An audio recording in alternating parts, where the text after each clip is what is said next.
Truth has a way of circling back to those who need it most.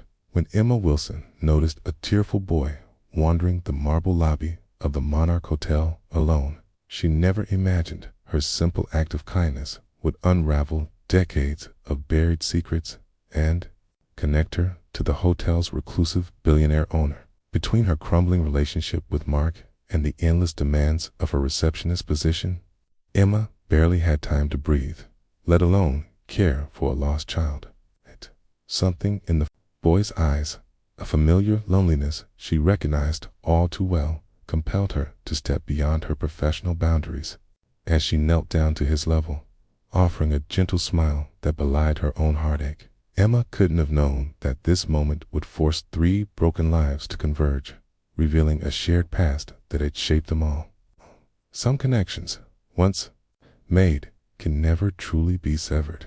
Subscribe to our channel for stories that reveal how fate weaves the threads of our lives in unexpected ways. The boy couldn't have been older than 7, with tousled brown hair and wide eyes that darted nervously around the expansive lobby. Emma glanced at the ornate clock behind the reception desk. Her shift had technically ended 10 minutes ago, but Mark would have to wait a little longer. "Okay there," she said softly, crouching to meet his gaze. "Are you okay?" He clutched a small backpack to his chest, shaking his head slightly. "Okay. Find Miss Greta," he whispered. "She was taking me to see the aquarium in the East Wing, but I stopped to tie my shoe, and when I looked up, she was gone." "Miss Greta is your ... double quotes," Emma prompted gently. "My nanny." His bottom lip trembled. "My dad is going to be really mad. It's very important, and he doesn't like when things don't go as planned." Emma's phone vibrated in her pocket. Mark's 3rd message in 20 minutes. She silenced it without looking. "I'm Emma. What's your name?" "Lucas," he replied, his small shoulders relaxing slightly. "Well, Lucas, I work here at the Monarch. It's got you find Miss Greta." Emma smiled reassuringly. "Should we call your dad?" Lucas's eyes widened with alarm. "No, please don't. He's in meetings all day. Miss Greta will get fired if he finds out." Emma hesitated. Protocol dictated immediate notification of security for lost children, but the genuine fear in Lucas's eyes gave her pause. "Tell you what," she said, making a decision she hoped wouldn't cost her job. "Let's look for Miss Greta together first. She's probably worried sick about you." Relief washed over Lucas's face. "Thank you." As they walked, Emma noticed Lucas carried something else besides his backpack. A gleaming object peeked from his pocket, catching the light from the crystal chandeliers. "That's a beautiful watch," Emma remarked. Lucas carefully withdrew an antique pocket watch attached to a gold chain. "It was my grandfather's. God says I'm too young for it, but Mom wanted me to have it before she ... Double quotes, his voice trailed off. "It looks very special," Emma said, understanding the unspoken loss. "Mom said it would always help me find my way home." Lucas traced the engraved pattern on its cover with small fingers. "But I don't think it's working very well today." Emma's phone buzzed again. Mark's name flashed across the screen with the text, "Guess our anniversary dinner isn't important to you." Again, she swallowed hard, sliding the phone back into her pocket. It's 5 years together, and somehow they've become strangers, occupying the same apartment, their relationship as hollow as the grand lobby's echoing space. "Sometimes finding our way takes a little help," Emma said, more to herself than to Lucas. "Come on, let's check the aquarium. Miss Greta might still be there looking for you." As they walked through the hotel's opulent corridors, Emma couldn't help but notice how Lucas moved with practiced familiarity, as though he knew every corner of the Monarch Hotel intimately. For a child visiting with his nanny, he seemed remarkably at home. "Okay, the aquarium is still empty," Lucas said, his disappointment evident as they surveyed the massive tank where tropical fish swam lazily through artificial coral. "No sign of Miss Greta." Emma checked her watch. 30 minutes had passed since she should have left for her anniversary dinner. "Let me show you something cool," she said, making another impulsive decision. "It's where the staff goes when we need a break." Lucas followed her through a discreet door marked staff only, his eyes widening as they entered the bustling world behind the monarch's polished facade. Kitchen staff hurried past with trays of elaborate appetizers. Key housekeepers exchanged cleaning. Carts. A maintenance worker juggled light bulbs for the ballroom chandeliers. Wow. Lucas breathed. I never knew all this was back here. Hotels are like icebergs, Emma explained. Guests only see the tip, but there's so much more underneath. The staff break room. Emma found her friend Olivia sorting mail. Shouldn't you be gone by now? Isn't tonight your anniversary? Olivia looked up, surprised to see a child by Emma's side. This is Lucas. He's separated from his nanny. We're trying to find her. Emma turned to Lucas. Are you hungry? Got some cookies here. While Lucas munched on a chocolate chip cookie, Olivia whispered to Emma, You know the protocol for lost children is to call security immediately. I know, but he's afraid his nanny will get fired. Just give us a few more minutes before we make it official. Olivia sighed. Fine, but be careful.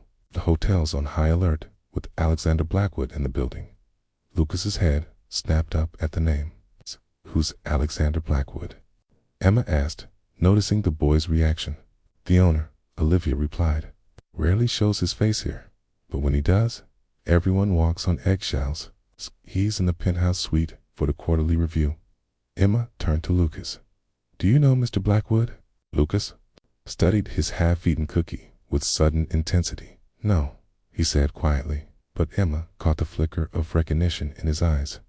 The break room door swung open as Daniel from security entered. Heads up, everyone. Blackwood's on the warpath. Some emergency came up, and he's tearing through the hotel looking for someone. Lucas shrank in his chair, clutching his backpack tighter. Lucas, Emma said gently, is there something you're not telling me about your dad? The boy's eyes filled with tears. He doesn't like it when I wander off. He's always so busy. Miss Greta was supposed to keep me in the suite, but I wanted to see the fish. A cold realization washed over Emma. Lucas, is Alexander Blackwood your father? Huh? The pocket watch slipped from Lucas's small hand, clattering on the floor. Emma picked it up, noticing for the first time the ornate be engraved on its golden surface. He doesn't like being called Dad in public, Lucas whispered. He says it creates complications. Emma and Olivia exchanged shocked glances. Emma had worked at the Monarch for 3 years and never once heard that the reclusive owner had a son. Your father owns this hotel, Emma confirmed, her mind racing. Lucas nodded miserably. And now he's going to be really angry. He doesn't like surprises, especially ones that involve me. The staff break room suddenly seemed dangerously exposed. Alexander Blackwood found his son here with a receptionist who'd gone against protocol. Emma's job would be the least of her worries. We need to get you back to your father, Emma said, helping Lucas gather his things. You don't understand, Lucas pleaded. He's going to blame Ms. Greta, and she needs this job. Her daughter is sick. Emma hesitated. She'd heard plenty about Alexander Blackwood during her time at the Monarch. The billionaire had purchased the historic hotel 7 years ago, transforming it into one of the most exclusive properties in the city. Staff whispered about his exacting standards and cold demeanor. Some claimed he'd never once acknowledged. A frontline employee by name. Is Ms. Greta nice to you? Emma asked, buying time while considering her options. Lucas nodded. She tells me stories about her daughter and lets me have extra dessert sometimes. Dad doesn't know about the dessert part. Olivia pulled Emma aside. This is way above your pay grade, Em. Blackwood has fired people for less than kidnapping his son.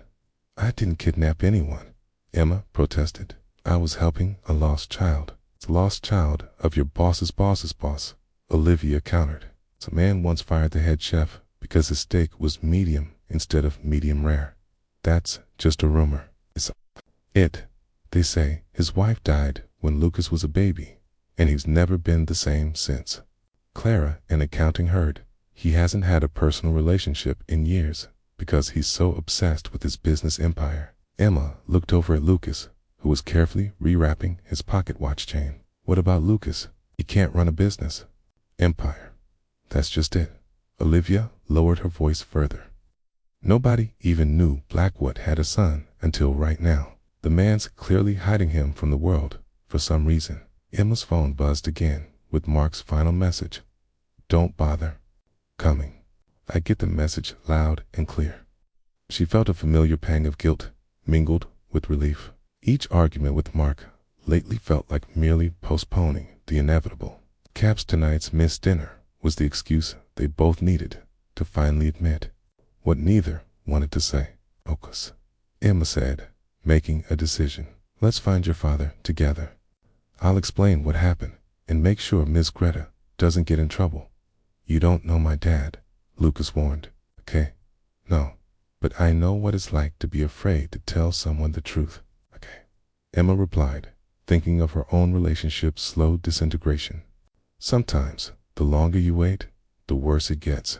As they exited the break room, Emma's supervisor, Monica, spotted them and rushed over, her face pale. Emma, what are you doing back here? And who is this? Monica glanced nervously at Lucas. This is Lucas. He was lost in the lobby, and I was helping him find his nanny. Monica's eyes widened in recognition. Lucas Blackwood. Oh my God. Emma, do you have any idea what you've done? Mr. Blackwood has security searching every corner of the hotel. There's talk of calling the police. We were just heading to find him, Emma explained. No, you were going home immediately, Monica insisted. I'll handle this. Mr. Blackwood must never know you took his son into staff areas. It would be your job, and probably mine, too. But I promise, Lucas, this isn't a discussion, Monica hissed. The Blackwoods are not just our employers. They're one of the most powerful families in the country. Whatever you think you're doing. Here, stop now. Lucas looked up at Emma with pleading eyes. Please, don't leave me. Emma felt torn between her job security and the frightened child before her. Her phone buzzed once more. Not Mark this time, but a hotel security alert. All staff to be on lookout for a missing child. Last seen near the main lobby. I need to take him back myself, Emma told Monica firmly. Lucas trusts me. Monica's face tightened with frustration. Fine. Your career, your choice. But take the service elevator to the penthouse floor. At least try to be discreet. As they rode upward in the service elevator, Lucas grew increasingly anxious, fidgeting with his watch. Okay. My dad doesn't really like strangers, he warned, especially ones who ask questions. Emma smiled reassuringly. I'm not a stranger anymore, am I? And I just want to make sure you're okay. The elevator doors opened to a hushed corridor. 2 security guards stood outside double doors at the end of the hallway, speaking urgently into radios. One spotted them immediately. Mr. Blackwood, he called over his shoulder. He's here. The doors burst open, and Emma found herself face to face with Alexander Blackwood. He was younger than she'd expected, perhaps early 40s, with sharp features and penetrating gray eyes that matched his son's. His tailored suit bore not a single wrinkle despite the evident stress of the past hour. Lucas. His voice carried both relief and reprimand. Lucas shrank against Emma's side. I'm sorry, Father. I just wanted to see the fish. Alexander's gaze shifted to Emma, hardening instantly. And who are you? Emma Wilson, sir. I'm a receptionist downstairs. I found Lucas alone in the lobby and was helping him find his way back.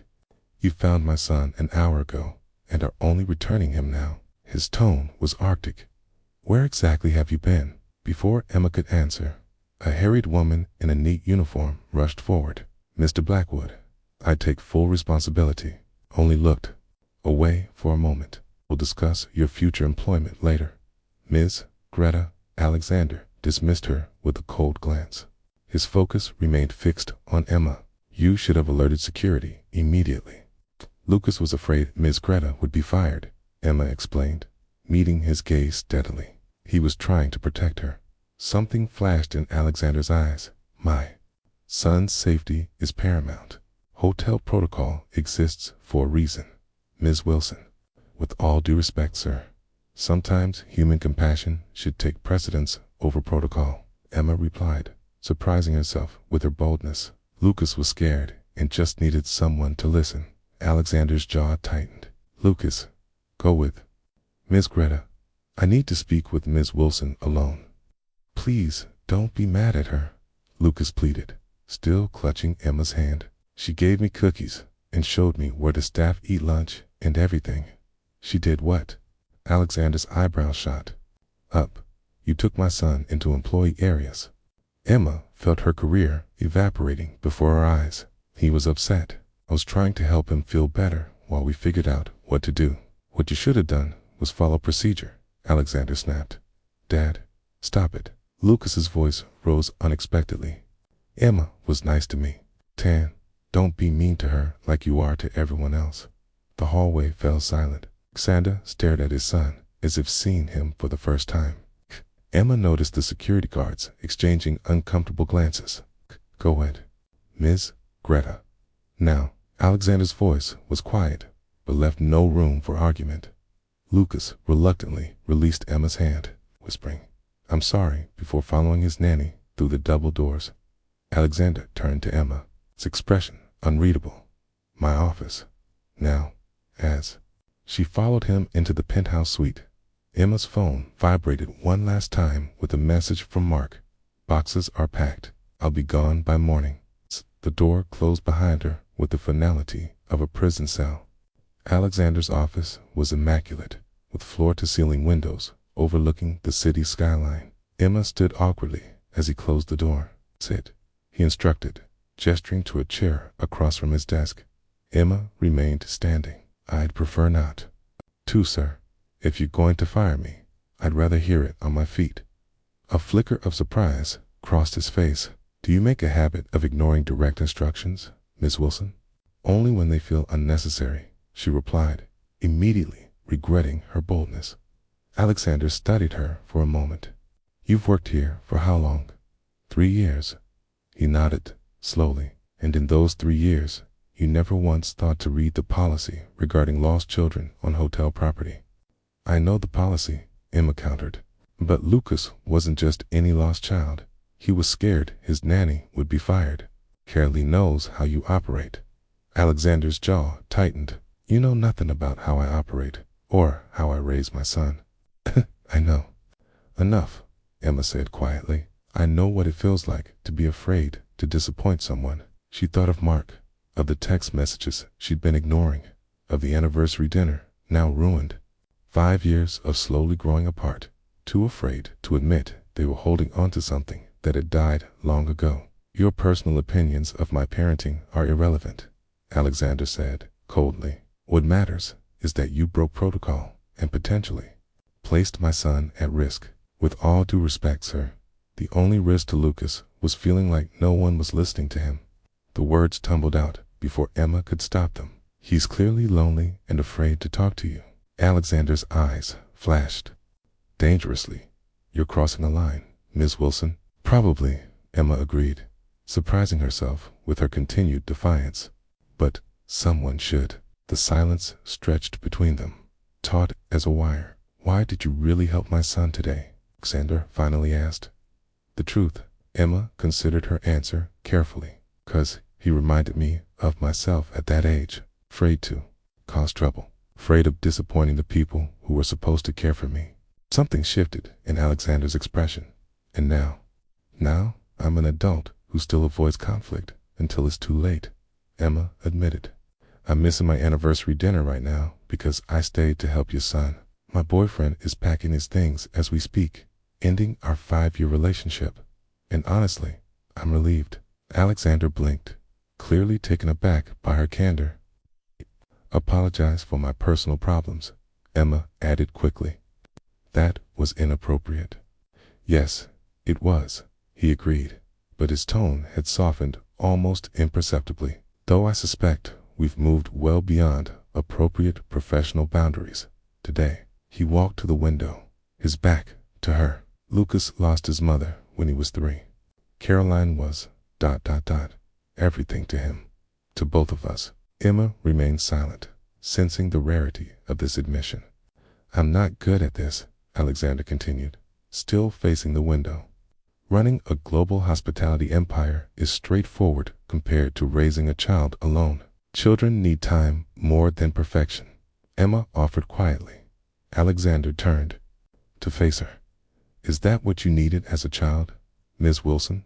The question caught her off guard, too personal, yet somehow warranted after her own intrusion into his family matters. What I needed doesn't matter anymore, she replied, but Lucas still needs someone to see him. Alexander studied her face for a long moment. You're not fired, Ms. Wilson? Not yet, anyway. But this conversation isn't over. Emma returned to an empty apartment that night.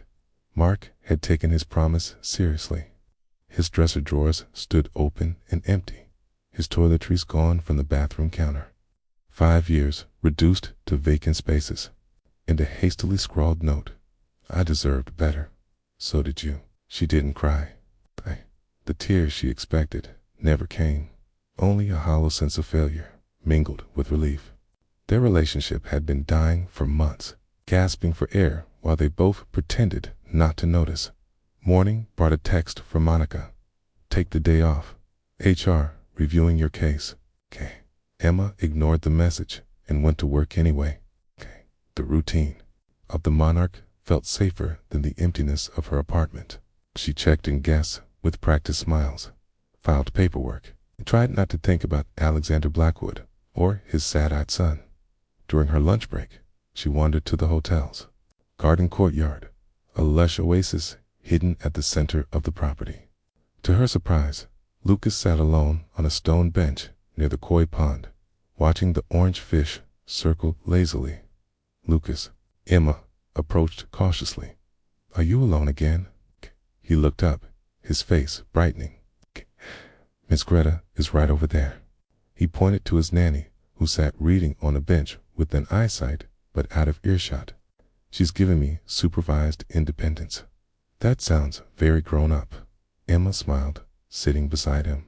Is your father still angry about yesterday? Lucas shrugged. He didn't say much at breakfast. He just stared at his computer, like always. See. Emma watched the koi with Lucas for a moment. This is a beautiful spot. It was my mom's favorite place, Lucas said quietly. Dad built it for her when they got married. Miss Greta brings me here when Dad is busy, which is almost always. Emma felt a tug at her heart. You must miss her very much. Lucas nodded, reaching into his pocket. Want to see her picture? Dad doesn't know I have it. He produced a small, worn photograph. A beautiful woman with Lucas's same gray eyes laughed at the camera, her blonde hair catching sunlight. Emma's breath caught in her throat. Your mother was lovely. Her name was Caroline, Lucas said, tracing the edge of the photo with his finger. She liked to paint and sing really badly in the car. Emma smiled at the detail, then froze as she looked more closely at the photograph. Something about Caroline's face seemed hauntingly familiar. Lucas, what was your mother's last name before she married your father? Montgomery, Lucas replied. Caroline Montgomery. Dad said she grew up somewhere far away with a lot of horses. Emma's mind raced back to her boarding school days, to the laughing blonde girl who'd been her roommate for 2 years. Caroline Montgomery from Virginia, whose family owned a horse farm. Hood left abruptly in their junior year after her father's business collapsed. Lucas, Emma said carefully. I think I might have known your mother. His eyes widened. Really? Did you work at one of our hotels before? No, Emma explained, her heart pounding. We went to school together when we were teenagers. If it's the same Caroline, we were roommates for 2 years at Westfield Academy. Dad never talks about Mom's past, Lucas said, leaning closer. What was she like when she was young? Emma hesitated, uncertain if she should continue. This connection felt too intimate, too coincidental to be sharing with Alexander Blackwood's son. She was kind, Emma finally said, and funny. She could always make people laugh, even when things were difficult. That sounds like the mom in my memories, Lucas whispered, his eyes shining. Do you have any pictures of her? Maybe in some old school yearbooks at my parents' house. Emma smiled gently. Lucas, does your father know you come here to think about your mother? Lucas shook his head. He doesn't like talking about Mom. It makes him too sad. Sometimes I think he tries to pretend she never existed. People handle grief differently, Emma said, though her heart ached for this child growing up without memories of his mother. Will you tell me more about her sometime? Lucas asked hopefully. About when you knew her. Before Emma could answer, Miss Greta approached, checking her watch. Time to go. Lucas, your tutor is waiting upstairs. Lucas slipped the photo back into his pocket. Promise you won't tell my father about this, he whispered urgently. About the picture, or about you knowing my mom? Emma nodded, watching as he walked away with his nanny. The coincidence felt too significant to ignore, yet too delicate to pursue. That evening, Emma searched through her rarely accessed social media accounts, looking for any trace of Caroline Montgomery. Their last contact had been nearly 15 years ago, shortly after Caroline had left Westfield. Back then, they'd exchanged a few emails, but Caroline had eventually stopped responding. Emma found nothing. It was as if Caroline had vanished from the digital world entirely. After her marriage to Alexander Blackwood, perhaps she'd embraced the same privacy he clearly valued. Emma's phone rang, interrupting her search. Mark's name flashed on the screen. Hello? She answered cautiously. I left my winter coat in the hall closet, he said, without preamble, and my grandmother's recipe box. I'd like to come by tomorrow to get them. Of course, Emma replied, noting the coldness in his voice. Mark, I'm sorry about yesterday. Kay, no you're not, he said flatly.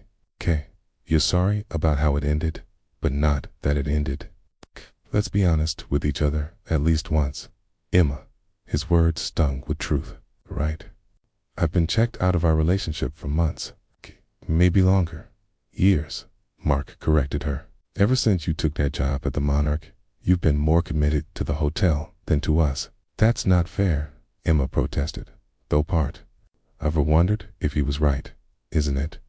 You missed our anniversary dinner to help some random kid at work. That pretty much sums up our entire relationship. He wasn't just some random kid, Emma said, without thinking. See, you're still defending your choice. Mark sighed heavily. It doesn't matter anymore. We both deserve a clean break. I'll come by around 7 tomorrow.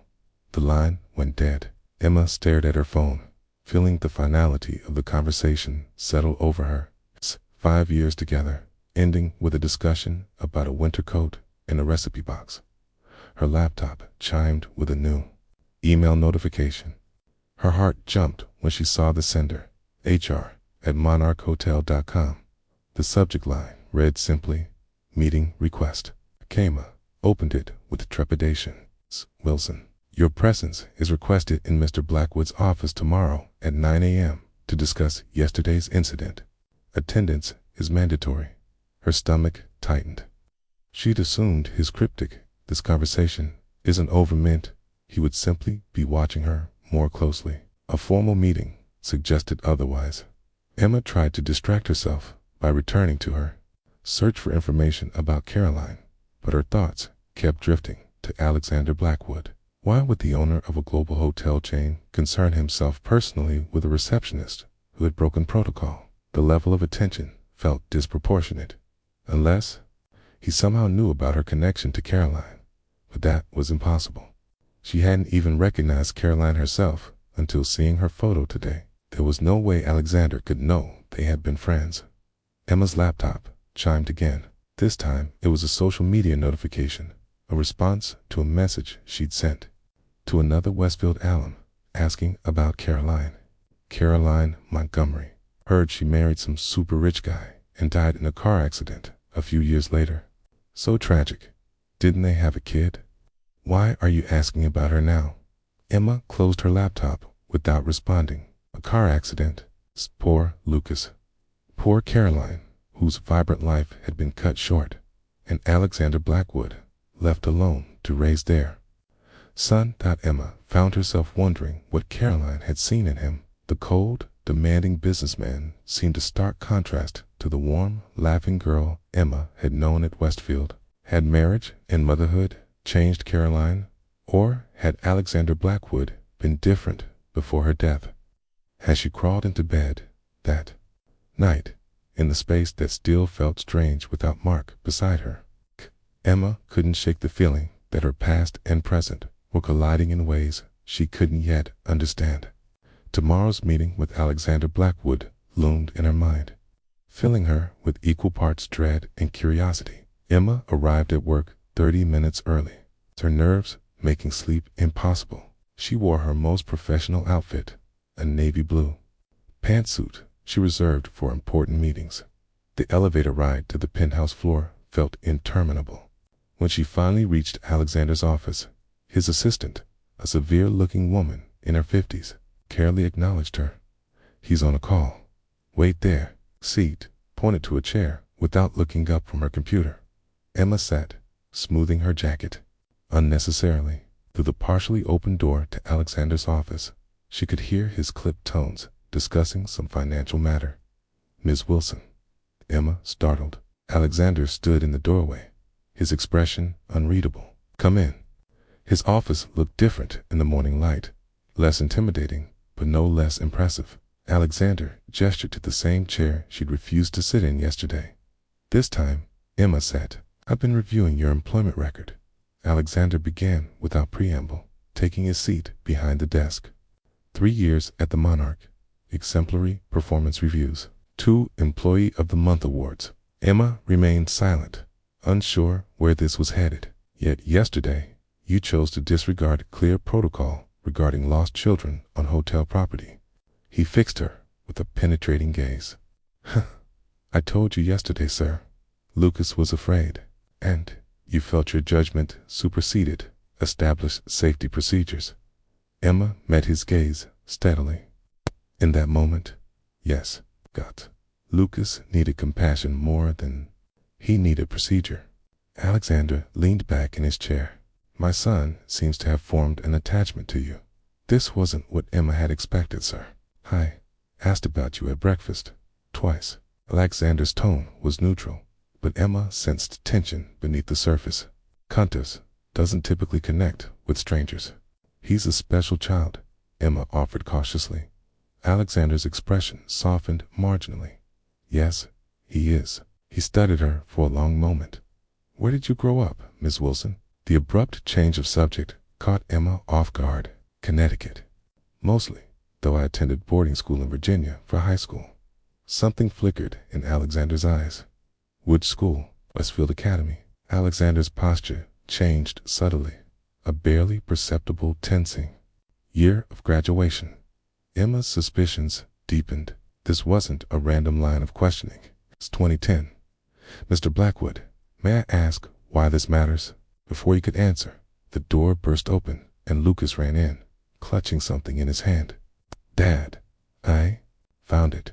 I found the letter Mom left for ... He stopped short, seeing Emma. "Emma, you're here." "Lucas," Alexander said sharply. "I'm in a meeting with Dad. It's important. I found Mom's letter, the one she wrote before she..." His voice trailed off as he registered his father's expression. "What letter?" Alexander asked, his attention fully on his son now. Lucas glanced uncertainly between his father and Emma. "The one she hid in her jewelry box. The one she told me about before the accident. I finally found the key yesterday in the garden by the koi pond." Alexander extended his hand. "Let me see it, Lucas." Lucas hesitated, clutching the envelope tighter. "Okay."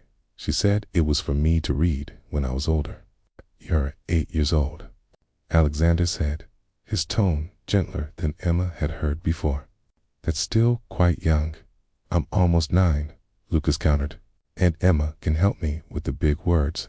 Alexander's gaze snapped to Emma, who quickly said, "I'm sure your father can help you, Lucas. This seems private." "But you knew Mom?" Lucas insisted.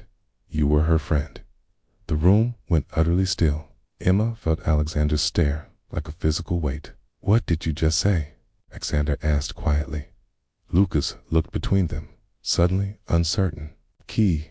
Emma went to school with Mom. A key. Nay. We're roommates." Alexander rose slowly from his chair.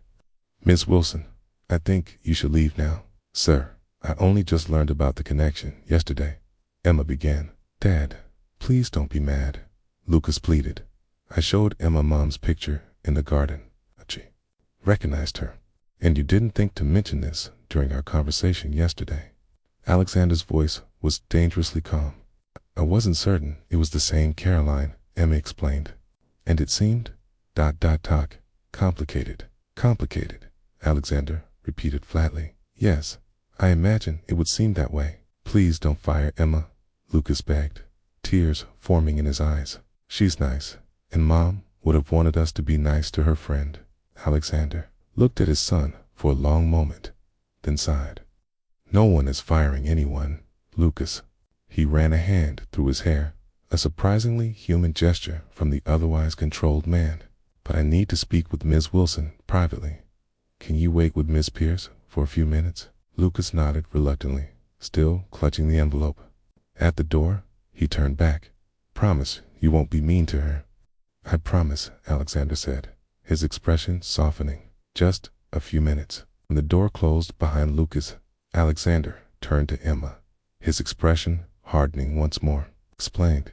Now, Caroline Montgomery was my roommate at Westfield for 2 years, Emma explained, keeping her voice steady despite Alexander's intimidating stare. We were close friends until she left suddenly in our junior year. I didn't know what happened to her after that.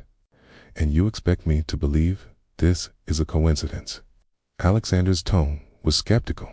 Okay, that you happened to work at my hotel for 3 years without mentioning this connection. Okay, I didn't know she was your wife until yesterday, Emma insisted. Caroline Montgomery became Caroline Blackwood. Never made the connection. Alexander studied her face, searching for deception. Caroline rarely spoke of her boarding school days. Her father lost everything right before she left Westfield, Emma said. It was a difficult time for her. Something shifted in Alexander's expression. How much do you know about that situation? Only what Caroline told me. Her father's investment firm collapsed. There were rumors of fraud. Caroline was devastated. Alexander paced to the window. The Montgomery collapse was more than rumors. Howard Montgomery defrauded dozens of investors, including my father. Emma's eyes widened. Your father was invested with Caroline's dad. The connection goes deeper than that. Alexander's voice was tight. My father was the one who uncovered the fraud. He was the primary whistleblower. The implications washed over Emma. When you met Caroline, neither of us knew the connection. Initially, Alexander confirmed. By the time we discovered it, we were already in love. That must have been complicated, Emma said carefully. Alexander laughed without humor. That's one word for it. My father disowned me when I married her, called it a betrayal of everything he stood for. Emma struggled to reconcile this personal history with the cold businessman she thought she knew. I'm sorry. It must have been painful for both of you. Caroline suffered the most, Alexander said quietly. She lost her family twice. First, to her father's disgrace, then to my family's rejection. The office felt too small suddenly, too intimate for this conversation between employer and employee. Emma shifted uncomfortably. Mr. Blackwood, I understand this is unexpected, but I assure you, I had no ulterior motive in helping Lucas. I didn't know who he was. Alexander turned from the window to face her. And now that you do know, down that you've discovered this connection to my late wife, the question hung between them, loaded with unspoken implications. Now I understand better why Lucas feels so alone, Emma said honestly. He's lost his mother, and from what I can see, he feels like he's lost his father, too. Alexander's jaw tightened. You're overstepping, Miss Wilson. Probably, Emma agreed. But someone needs to. Lucas is keeping secrets and finding hidden letters because he doesn't feel he can talk to you about his mother.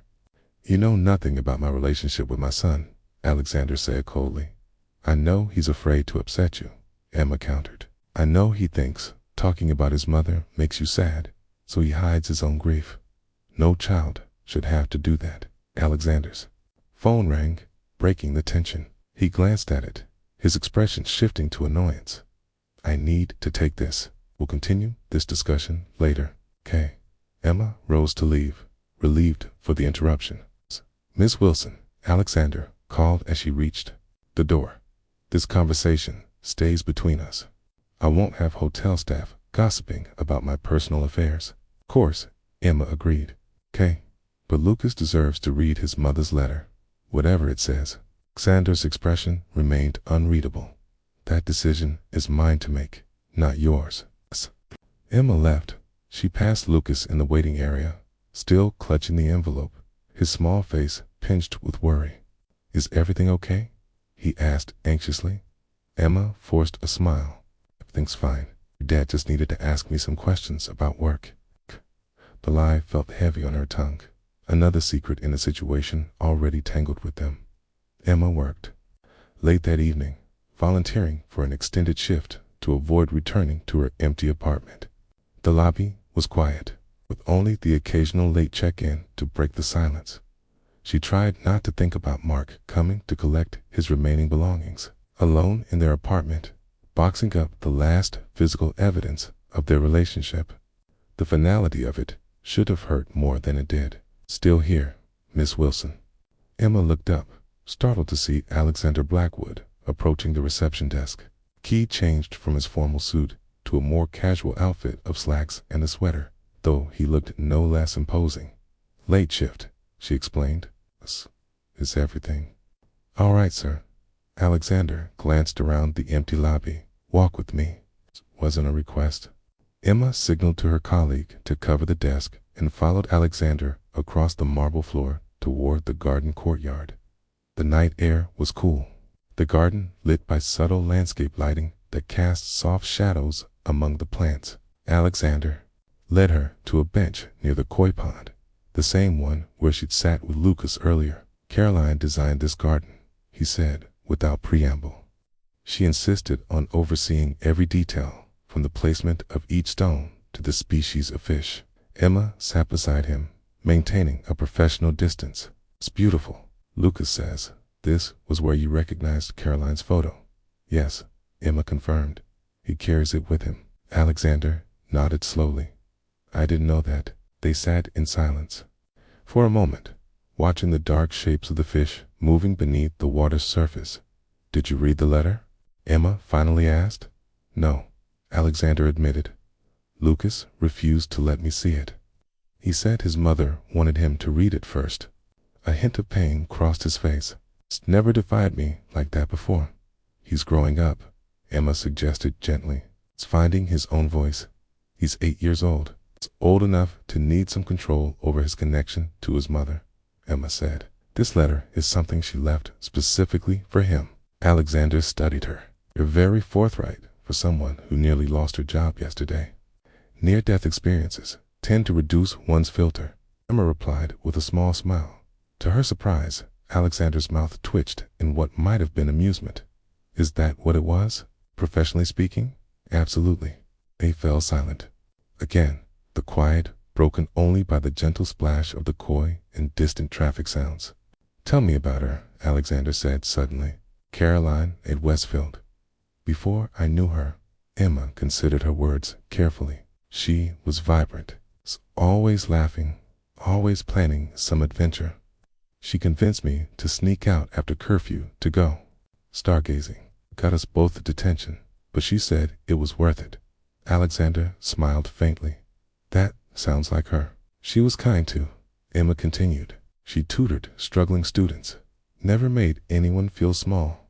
When my parents were going through their divorce, she sat with me every night, just listening. She never told me she had a close friend at Westfield, Alexander said quietly. We lost touch after she left, Emma explained, kinda emailing for a while, but eventually the messages stopped. I assumed she wanted to move on from that part of her life. Alexander nodded.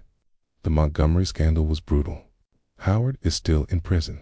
Caroline's mother fled to Europe. Caroline was essentially alone when I met her.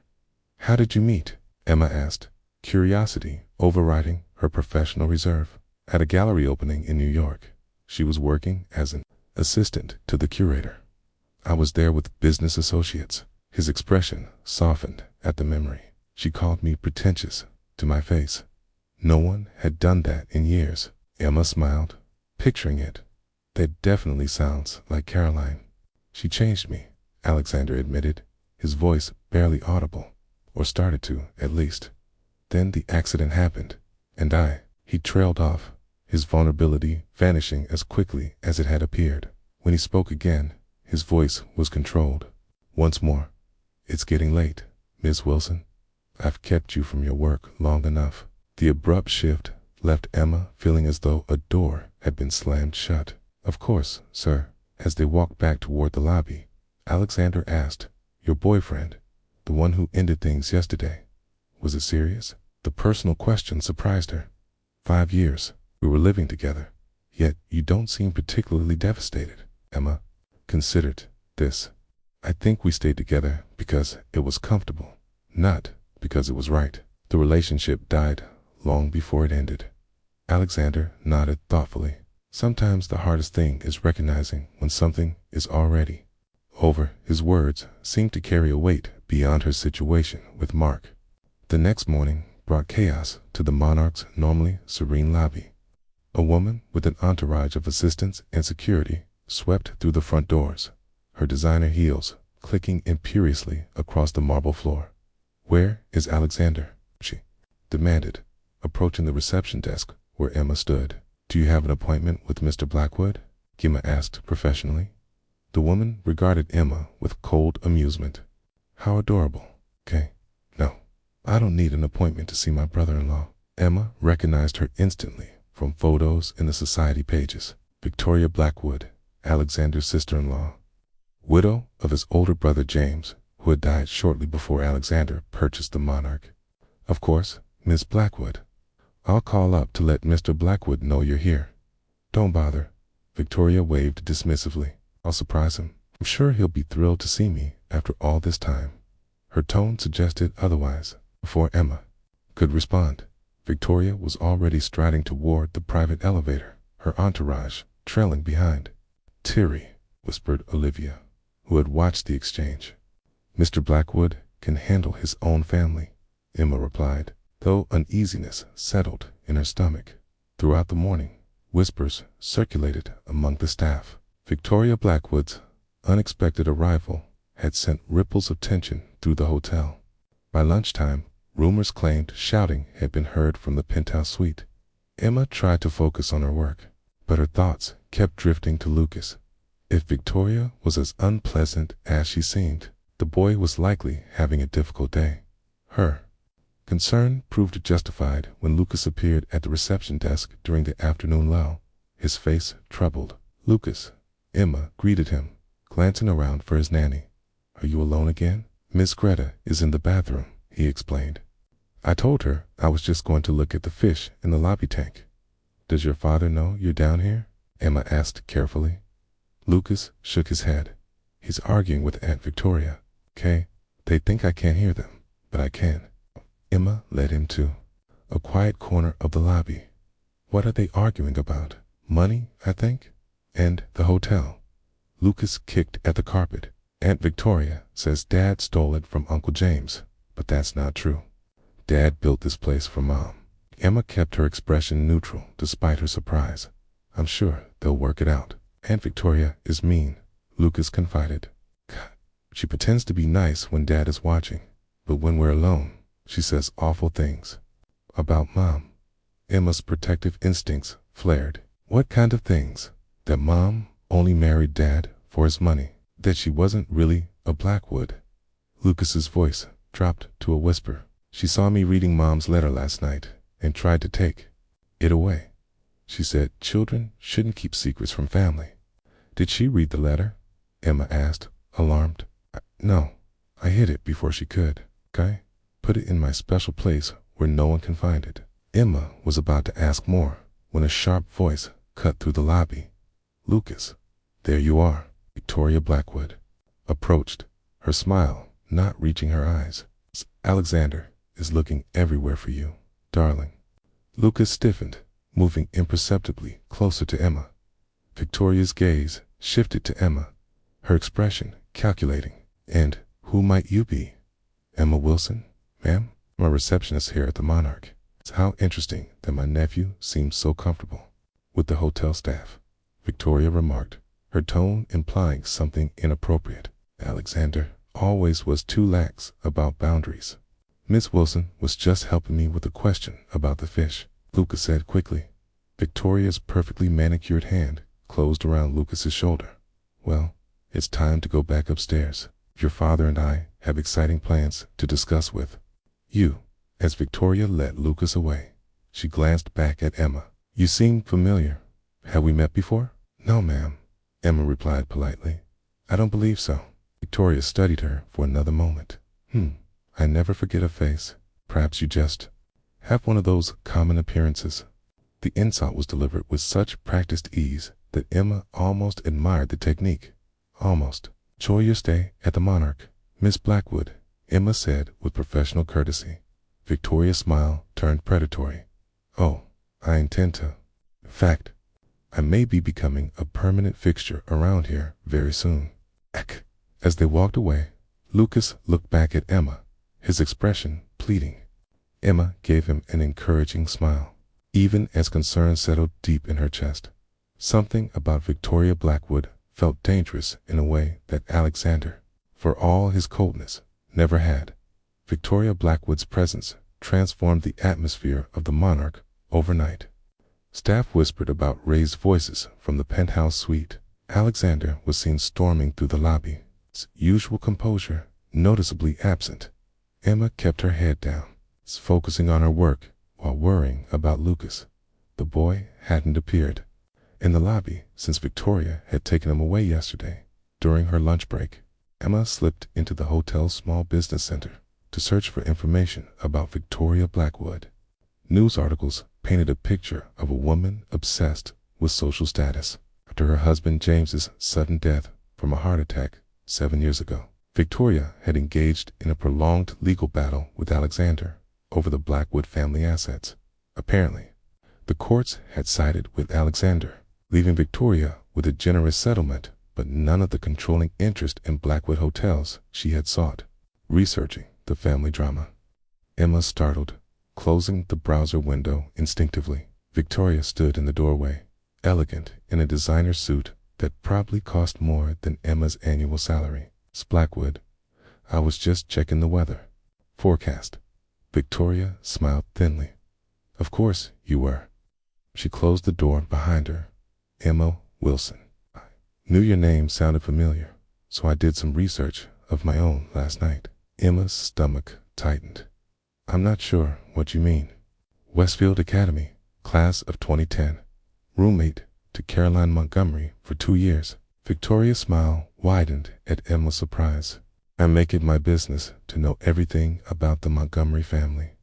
They cost my husband millions before that crook Howard was finally exposed." "I haven't spoken to Caroline in years," Emma said cautiously. "And yet here you are, working at her husband's hotel, befriending her son." Victoria's tone hardened. "Quite a coincidence, wouldn't you say?" "That's exactly what it is." Victoria laughed without humor. "Alexander might be naive enough to believe that, but I'm not. No one simply happens to work for their old friend's billionaire husband." "I didn't know Caroline had married Alexander until a few days ago," Emma insisted. "A touching story." Victoria examined her manicure. "Tell me, does Alexander know you've been encouraging his son to keep secrets from him about some mysterious letter from his dead mother?" Emma felt a chill. "I haven't encouraged anything." "No." Victoria raised an eyebrow. "Lucas seems quite attached to you. Currently, you're the only one who understands his special connection to Caroline." "Lucas is grieving," Emma said, struggling to maintain her composure. "He needs someone to listen when he talks about his mother. What he needs is to move forward, not dwell in the past." Victoria's voice sharpened. "Alexander has indulged the boy's obsession with Caroline for too long. It's unhealthy. With all due respect, Miss Blackwood, that's for Lucas's father to decide." Victoria's expression hardened. "Let me be clear, Miss Wilson. I have spent 7 years rebuilding what the Montgomerys destroyed. I will not allow some receptionist with questionable motives to interfere with this family. I have no intention of interfering with anything, Emma replied, her own anger rising. My only concern is for Lucas's well-being. How noble, Victoria mocked. I wonder if you'd be so concerned if his father wasn't one of the wealthiest men in the country. Emma stood, gathering her composure. I should get back to work. Victoria blocked her path. One last thing. If you value your position here, you'll distance yourself from Lucas immediately. Children are impressionable. They form attachments easily, but those attachments can be broken just as easily. The threat was unmistakable. Emma met Victoria's gaze steadily. Is there anything else? Miss Blackwood. Victoria stepped aside with a cold smile. Not for now. Enjoy the rest of your day, Miss Wilson. Emma returned to the reception desk, her mind racing. Victoria clearly saw her as a threat. But why? What could a hotel receptionist possibly interfere with? Unless Victoria had plans regarding Lucas, that Emma's presence somehow complicated. The thought sent a chill through her. Lucas's words echoed in her mind. Aunt Victoria says Dad stole it from Uncle James, but that's not true. What if Victoria's sudden appearance wasn't merely a family visit? What if she had returned to claim what she believed was rightfully hers through the only avenue left to her, through Lucas, Alexander's heir? Emma glanced toward the private elevator, wondering what was happening in the penthouse suite above her. For the first time, she found herself worried, not just for Lucas, but for Alexander as well. 2 days passed without any sign of Lucas.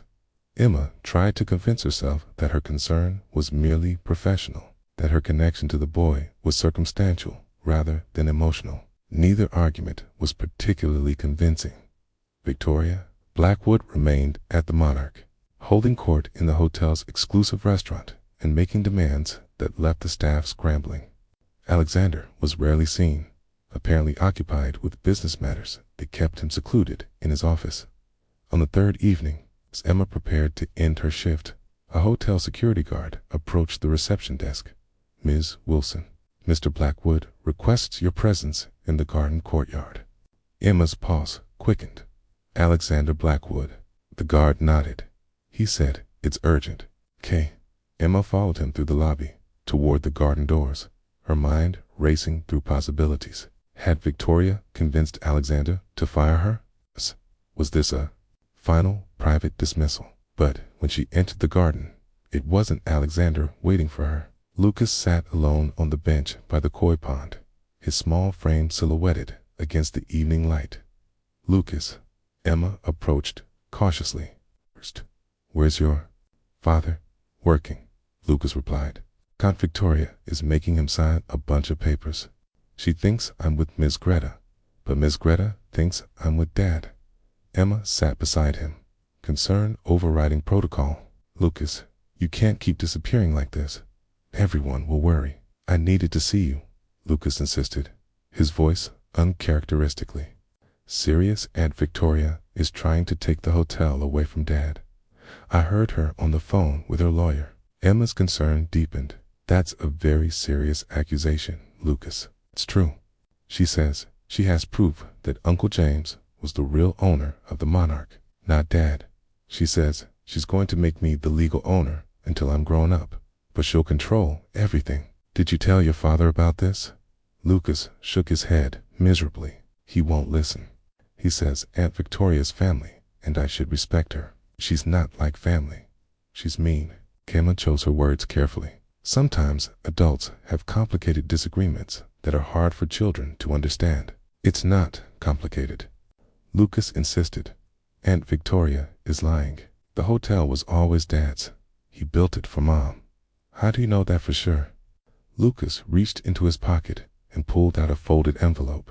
Because Mom said so in her letter. Emma's eyes widened. You have it with you, Lucas. Your aunt has been looking for that letter. I know. That's why I hid it. Lucas glanced around nervously before offering the envelope to Emma. Read it, please. I need someone else to know the truth. Emma hesitated. Lucas, This is private. Your mother wrote this for you. She would want you to read it. Lucas insisted. Ku were her friend. With reluctance, Emma accepted the envelope. The handwriting on the front simply read, "For Lucas, when you're ready." Inside was a single sheet of paper covered in Caroline's familiar handwriting. "My darling boy," Emma read aloud, her voice soft. "If you're reading this, it means I'm not there to tell you these things myself. And for that, I'm so deeply sorry. There are truths you should know about our family, about your father, and about the legacy you will inherit." Emma paused, glancing at Lucas. He nodded encouragingly. "Your father built the Monarch Hotel against everyone's advice. His father, your grandfather, called it foolish. His brother James called it wasteful. But your father had a vision of creating something beautiful, something that would last. He built it for me, naming it after the butterflies I loved to paint. Never doubt that this place was born from love, not from business." Emma continued reading, her voice growing thicker with emotion. "There may be those who will try to rewrite this history. Your Uncle James always resented your father's success. Your Aunt Victoria envied what we had. Trust your father, Lucas. Despite his serious exterior, his heart is vast.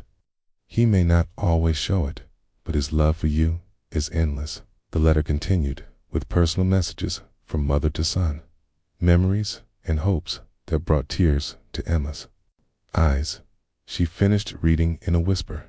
"Keep this letter safe, my love, okay? Whenever you feel lost, come to the garden.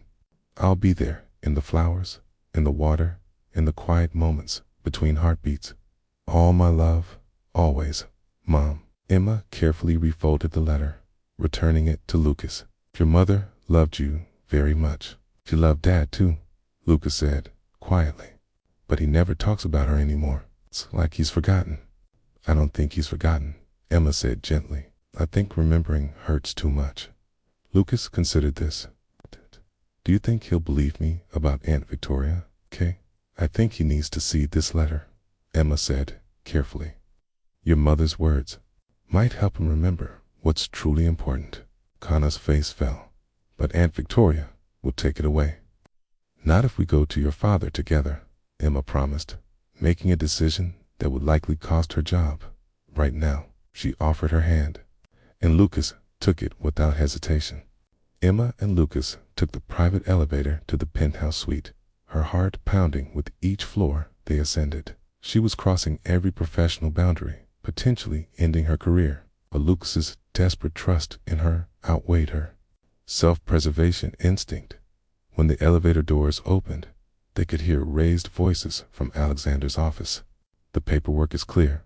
Alexander, Victoria's voice, carried down the hallway. "James established the initial holding company. His signature is on the founding documents that were revised when I bought him out," Alexander replied, his tone controlled but tense. "You've already lost this battle in court once, Victoria." Lucas squeezed Emma's hand tighter as they approached the partially open office door. "The courts didn't have access to these," Victoria said smugly. "James kept copies of everything. He knew you might try to erase his contribution someday." Emma paused outside the door, suddenly hesitant. Lucas looked up at her, his expression resolute beyond his years. He nodded once, then pushed the door open. Alexander and Victoria both turned in surprise. Victoria recovered first, her expression shifting to calculated concern. "Lucas, darling, you should be in bed." "And Ms. Wilson, what an unexpected surprise.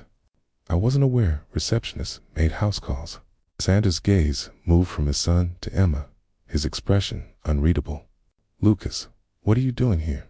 Where is Miss Greta?" "She thinks I'm with you," Lucas admitted, "but I had to come. Aunt Victoria is lying to you, Dad." Victoria's smile hardened. "Children have such active imaginations."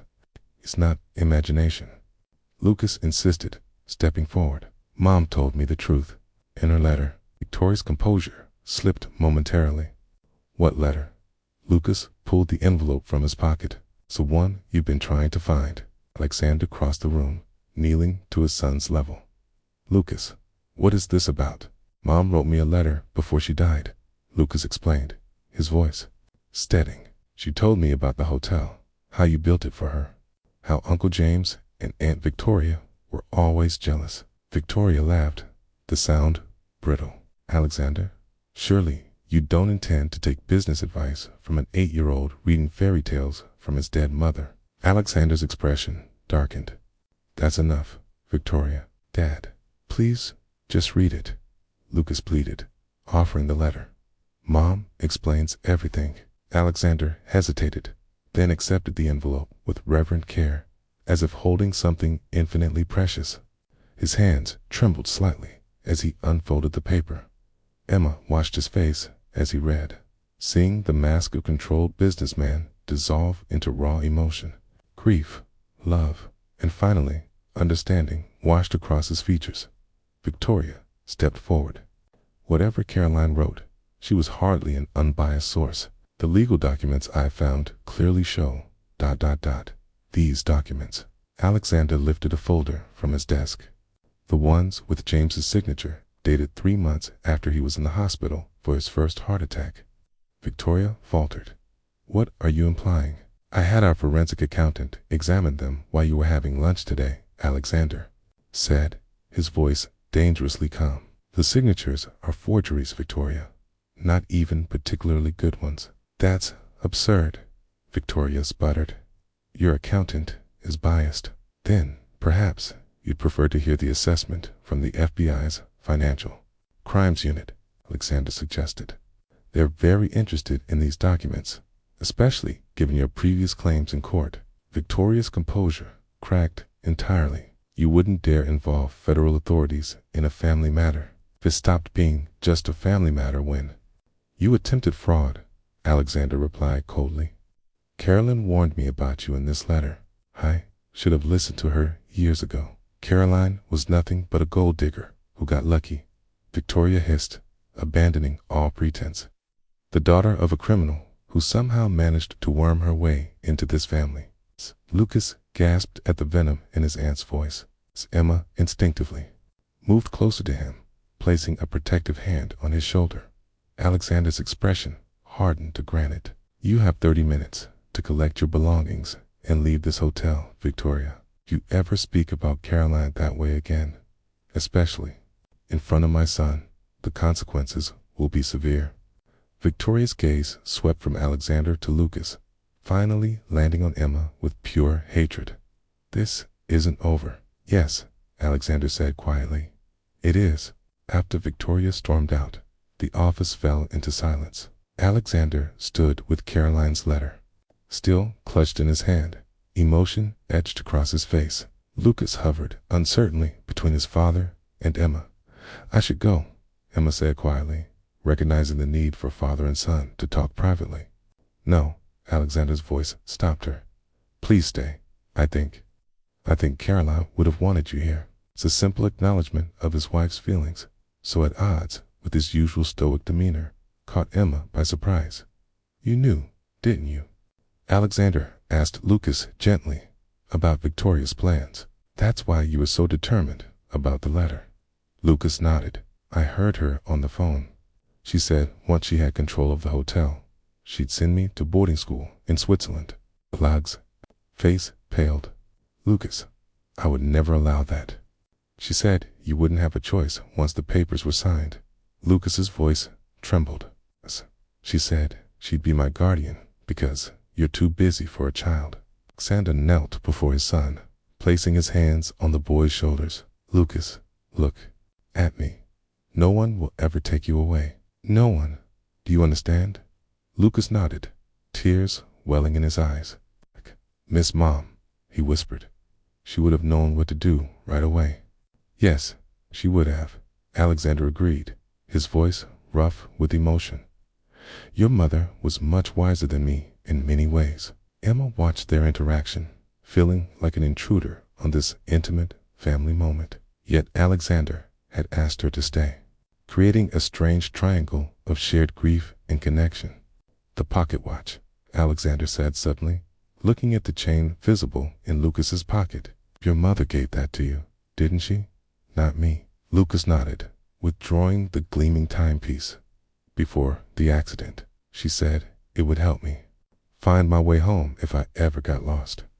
Alexander gently took the watch, turning it over in his palm. This was my grandfather's. I gave it to your mother on our first anniversary. Keith's thumb traced the engraved B on its cover. Thought it was lost in the accident. Mom put it in her jewelry box with a letter, Lucas explained.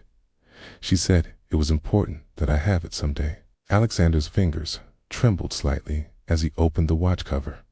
Inside, behind the clock face, was a tiny photograph Emma couldn't quite see. I forgot this was in here, Alexander whispered, showing it to Lucas. Your mother, the day we met. Lucas studied the hidden photo with reverence. She's smiling. She was always smiling, Alexander said softly, till my family made her feel unwelcome, until I chose work over her too many times. He closed the watch carefully, returning it to Lucas. Your mother built this family, Lucas. The hotel, everything we have.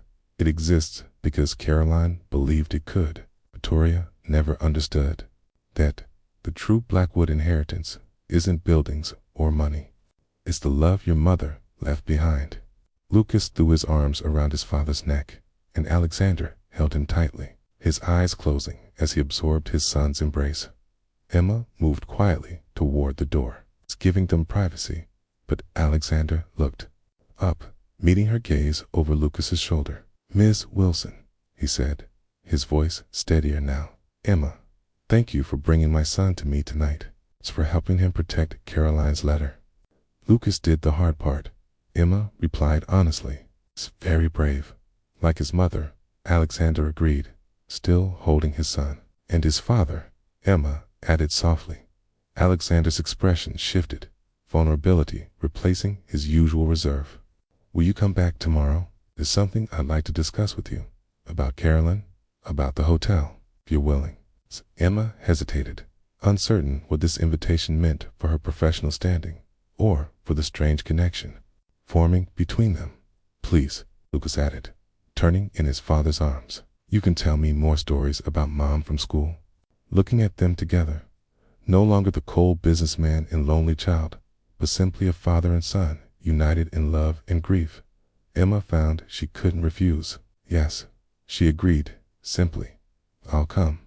As she left the penthouse suite, Emma realized that in helping Lucas find his way back to his father, she had somehow found her own path forward as well. Emma spent the morning in her apartment, sorting through old boxes she'd retrieved from her parents' attic months ago but never unpacked. Mark's remaining possessions were gone.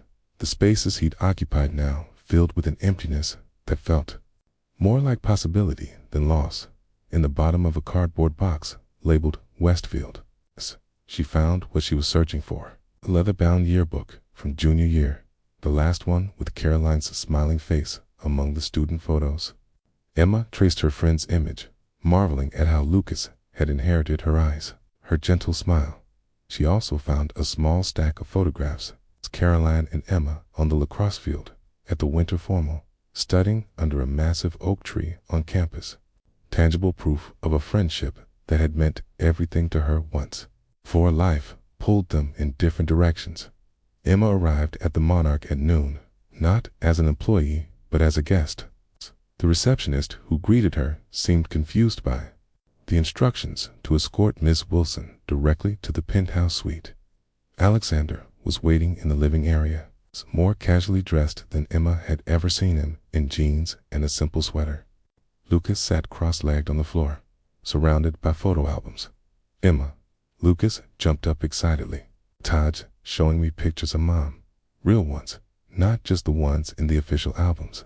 Xander smiled, the expression transforming his usually stern face. Seth insisted, we bring out everything we have of Caroline. It's been ... enlightening. I brought something too, Emma said, offering the yearbook and photographs from when your mom and I were at school together. Lucas accepted the treasures with reverent hands, his eyes widening as he paged through the yearbook. Mom was on the lacrosse team and the debate club. She was good at everything she tried, Emma confirmed, sitting beside him. Your mom could convince anyone of anything when she set her mind to it. That never changed, Alexander said, his voice warm with memory. She convinced me to build this hotel when everyone said it was a mistake. Why did everyone think it was a mistake? Lucas asked, looking up from a photo of teenage Caroline. Alexander exchanged a glance with Emma before answering. 'Cause I was using most of my personal fortune to build it, not the family company's money. My father and brother thought I was being foolish, risking too much on a single property. But you weren't, Lucas said confidently. No, Alexander agreed. It was the best decision I ever made. Second best, he corrected, ruffling his son's hair. Dad says we're going to make some changes, Lucas informed Emma importantly, to honor Mom properly. What kind of changes? Emma asked. For starters, the Caroline Blackwood Memorial Garden will be officially dedicated next month, Alexander explained. The private garden will become a public space with an art installation featuring Caroline's paintings. She was an artist, Emma asked, surprised. Alexander nodded. She never stopped painting, even after Lucas was born. We have dozens of canvases in storage that no one has seen in years. And Dad's going to spend more time with me, Lucas added. He promised 3 dinners every week, no matter what. Matter what, Alexander confirmed solemnly, even if the hotel is on fire. Lucas giggled at the absurdity, and Emma saw Alexander's face light up at the sound. A profound shift had occurred between them, as if Caroline's letter had unlocked something long frozen in their relationship. There's something else, Alexander said, his tone growing more serious. Something I'd like to discuss with you, Emma. Lucas immediately stood. That's my cue. Miss Greta said I could have ice cream if I practiced piano for 30 minutes. He gathered the photos and yearbook carefully, pausing to hug Emma before leaving. Thank you for helping me find Mom again, he whispered, when Lucas had gone. Alexander gestured for Emma to join him on the balcony overlooking the city. The autumn air was crisp, the sky impossibly blue above the urban landscape. I've been thinking about what you said, Alexander began, about Lucas needing someone who can talk about Caroline, who knew her before. Emma nodded, uncertain where this was heading. I'd like to create a position, Alexander continued, Director of Community Engagement for the Monarch, overseeing charitable initiatives, events, public relations. Caroline Blackwood Foundation would be the centerpiece. Emma's eyes widened as understanding dawned. Mr. Blackwood, ... Alexander, he corrected gently. After everything that's happened, I think we're well beyond formalities. Alexander, Emma amended. Are you offering me a job? Yes, he confirmed. One that would allow you to be part of Lucas's life, to share your memories of Caroline with him, if you're interested. The offer was unexpected, almost overwhelming. I don't have experience in that kind of role. You have something more valuable, Alexander replied. A connection to our family that can't be manufactured. Caroline would have wanted this. I'm certain of it. 6 months later, Emma stood in the transformed garden courtyard, watching as guests mingled among Caroline's vibrant paintings. The Caroline Blackwood Memorial Garden had officially opened to the public that morning, with Lucas proudly cutting the ribbon alongside his father. The garden had been expanded, incorporating elements of Caroline's artwork throughout the space. A central fountain featured bronze sculptures inspired by her paintings, water flowing gently over abstract forms that somehow captured her spirit perfectly. Quite a success, Monica commented, joining Emma by the koi pond. Hard to believe this was the same quiet little garden 6 months ago. Emma smiled. Caroline would have loved seeing it full of people. She always believed beautiful things should be shared. Director of Community Engagement suits you, Monica observed. Though I miss having you at the front desk sometimes. I don't miss the uniform, Emma admitted with a laugh. But I do miss our lunch breaks. Ms. Wilson. Alexander approached, handsome in a tailored suit. The mayor is asking about the summer youth arts program. Would you mind? Of course not, Emma replied, excusing herself from Monica. As they walked toward the waiting city officials, Alexander spoke quietly. Lucas wants to know if you're still coming for dinner tonight. He's made some sort of surprise dessert with Miss Greta's help. I wouldn't miss it, Emma assured him. Should I be concerned about the state of your kitchen? Alexander's laugh was something she was still getting used to, a rich sound that had been rare when they first met, but now emerged regularly. Completely destroyed, I'm sure. But it makes him happy. The transformation in their relationship over. These months had been gradual, but profound. What began as a professional arrangement had evolved into something more personal as Emma became a regular presence in Lucas's life. Their shared connection to Caroline created a foundation of understanding that neither had expected. Alexander had changed too, making good on his promise to prioritize Lucas.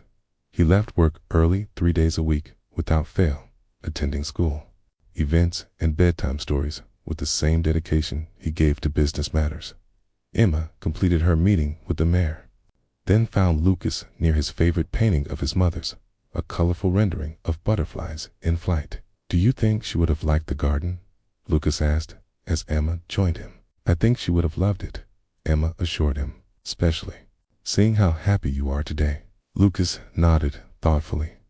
Dad says Mom would be proud of how we're doing without her. That we're sad sometimes, but we're okay. Your dad is very wise, Emma said, watching Alexander across the garden as he spoke with guests. He smiles more now, Lucas observed. Santa, you started coming to dinner and helping with the foundation. Emma felt warmth bloom in her chest. I think we all smiled more these days. Lucas slipped his hand into hers, a gesture that had become natural between them. Are you going to stay with us? I mean, not just for work. The question held a child's directness that caught Emma off guard. Lucas, your father and I are friends. Good friends. But ... He likes you, Lucas stated matter-of-factly. Not just as a friend. I can tell. Tima felt her cheeks warm. Relationships between adults are complicated.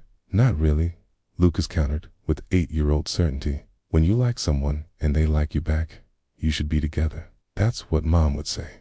Before Emma could formulate a response, Alexander joined them, placing a gentle hand on his son's shoulder. Everything all right here? Perfect, Lucas declared with suspicious brightness. I was just telling Emma she should come to the lake house with us next weekend. Alexander raised an eyebrow. Were you now? I don't recall discussing a lake house trip. We should go, Lucas insisted. Mom always said summer isn't summer without swimming in the lake. Alexander and Emma exchanged amused glances over Lucas's transparent matchmaking. Your son is very persuasive, Emma observed. Like his mother, Alexander replied softly. The three of them stood together before Caroline's painting, connected by loss yet buoyed by the unexpected family they were becoming. Not replacing what had been lost, but building something new from its foundation. Later, as twilight settled over the garden and the guests began to depart, Emma found Alexander alone by the koi pond, watching the fish circle in their peaceful dance. Thank you, he said simply as she joined him, for everything you've done for Lucas. For me, Caroline brought us together, Emma replied, in her own way. Alexander nodded, his gaze still on the water. I think she would have liked how this story is unfolding. Emma smiled, feeling the truth of his words settle in her heart. I think so too. As they stood side by side in the garden Caroline had loved, Emma realized that sometimes the kindest acts could lead to the most unexpected journeys. A receptionist helping a lost child had somehow found her own way home. Shall we go? Xander asked, offering his hand. Lucas is waiting, and apparently there's a dessert that might require professional cleanup. Emma slipped her hand into his, their fingers intertwining naturally. Lead the way. The garden lights illuminated their path as they walked together, toward the future Caroline had somehow helped create for them all, long after she was gone. Sometimes the greatest acts of kindness were the ones that continue to ripple outward, touching lives in ways no one could have predicted. Even a kind receptionist helping a lost child never knowing his father owned the hotel.